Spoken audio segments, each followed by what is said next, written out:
Hi guys! Welcome back sa aming vlog at kasama ko ngayon sina Ella and Faith upang makausap at makilala natin mismo ang tatlong inspirasyon ng Salvavida Story na sina Kuya KB, Kuya Efren, and Kuya Kez.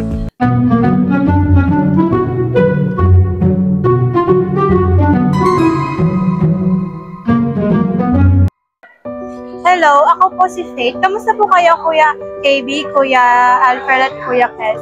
Maraming salamat po at naglaan po kayo ng oras upang masamahan po kami ngayon.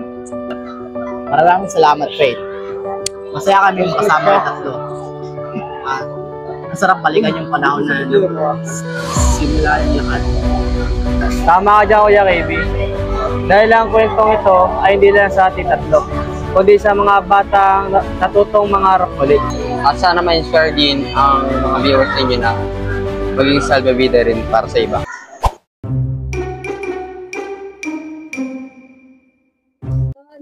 Ako po si Ella. Kuya naman po, may mga katanungan kami inihanda para sa inyo. Kung babalikan nyo ang moment na tumatak sa inyo, ano yun? Yung mga panahong ang mga bata ay nasa lansangan. Pero pinili namin paniwalaan sila.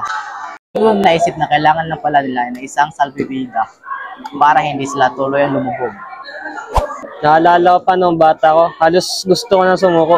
Pero naging salvavida si Kuya KB. Kaya parang gusto ko na rin ito ipasa sa mga susunod na generasyon, sa mga kabataan, na maging salvavida sila. Para sa akin, hindi ko makakalimutan yung unang beses na tinulungan na ako. Akala ko noon, wala na akong pag-asa. Pero dahil sa kanila, natutunan ko na mangarap. Grabe, goosebump ako sa sinabi ni Kuya Efren. Totoo nga na isang tao lang ang kailangan para makapagligtas ng buhay. Tapos isipin nyo, mga bata pa lamang kayo noon. Ngayon, inspirasyon na rin. Hanga-hanga. Siyempre, lahat tayo ay pwede maging inspirasyon kahit bata. Pero hindi din ito nagtatanong sa ating guys. Kasi may mga tao mismo tutulungan ang ating mga salvavida. Kay Kuya Kez ka natutunan na kahit bata ka, pwede ka tumulong. Kaya ngayon, tinutulungan ko ang mga kapatid ko at ibang mga bata sa amin. Si Kuya Efren naman, tinuro niya sa amin na kahit mahirap ka, yung halaga ka. Hindi pera ang punan, kundi puso. Kundi dahil kay Kuya KB, baka hanggang ngayon nasa lansangan pa rin ako. Siya ang unang nanawala sa akin na kaya ko mag-aral. Dati, nakaramdam ko parang wala nang nakikinig sa akin.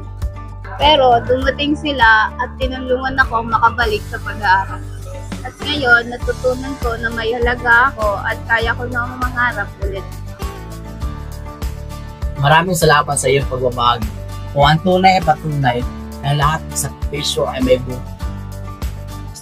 Ito talaga ang dahilan kung bakit kami nagpatuloy. Kasi sa bawat batang natulungan namin, may bagong kwento ng pag-asa. Kaya guys, huwag kayong matakot maging salvavida para kahit simpleng tulong, malaking pagbabago sa iba.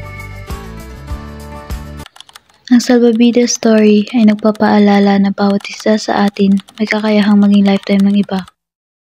Lahat tayo ay pwedeng maging salvavida sa iba.